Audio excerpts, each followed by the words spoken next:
Inventory write of का क्या मतलब होता है, ये आज की इस वीडियो में सीख लेते हैं। इन्वेंट्री राइट ऑफ का मतलब होता है रिमूविंग अनयूजेबल और अनसेलेबल इन्वेंट्री फ्रॉम फाइनेंशियल रिकॉर्ड्स। यानी कि हमारे पास कितनी इन्वेंट्री है, कितना मटेरियल बचा हुआ है, उसकी हम एक रिकॉर्ड बनाकर रखते हैं, तो उसको इन्वेंट्री कहा जाता है। और जब कोई इन्वेंट्री ऐसी होती है, यानी कि कोई प्रोडक्ट या कोई माल ऐसा होता है जो बिक नहीं सकता या जो ख़राब हो गया या जिसमें कोई डिफेक्ट है, उस इन्वेंट्री को हम अपने रिकॉर्ड्स में से हटा देते हैं और उसी को इन्वेंट्री को राइट ऑफ करना कहा जाता है। यानी कि रिमूविंग अनयूजेबल और अनसेलेबल इन्वेंट्री फ्रॉम फाइनेंशियल रिकॉर्ड्स।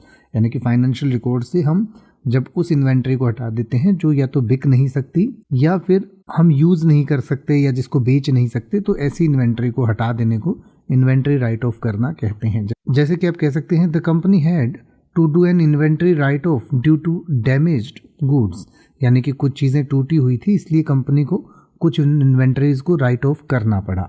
या फिर आप कह सकते हैं inventory write of affect the companies bottom line. यानी कि इन्वेंट्रीज राइट ऑफ जो होता है वो कंपनी की बॉटम लाइन को इफेक्ट करता है। कंपनी की बॉटम लाइन क्या होती है? जो कंपनी का प्रॉफिट होता है, जो नेट प्रॉफिट होता है, उसको बॉटम लाइन कहते हैं।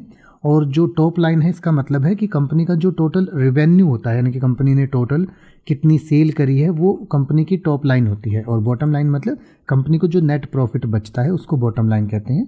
तो जब कंपनी इन्वेंट्रीज को राइट ऑफ करती है तो उसको बॉटम लाइन इफेक्ट होती है और जो इन्वेंट्री है वो नेट प्रॉफिट में से घट जाता है या नेट प्रॉफिट में से वो अमाउंट घटाया जाता है।